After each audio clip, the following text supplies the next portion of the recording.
Ну что, в такой уютной атмосфере хочу поведать вам о втором дне моего челленджа. Привет, я Аня, и на протяжении 30 дней я буду приводить свое тело и мысли в порядок после праздников.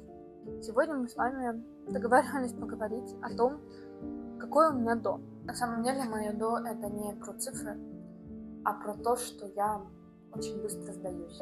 Сдаюсь, когда не вижу результатов сразу. Сдаюсь, когда позволяю себе сладкое на ночь. Именно поэтому я запустила этот челлендж, чтобы рассказать и показать вам, что на самом деле сдаваться это тоже нормально. Бояться, то, что не получится, это нормально. И на самом деле первый день для меня это тоже победа. Оставайся, чтобы смотреть, как я прохожу этот челлендж, проходи его вместе со мной. Я буду безумно этому рада. И пиши в комментариях свои ощущения.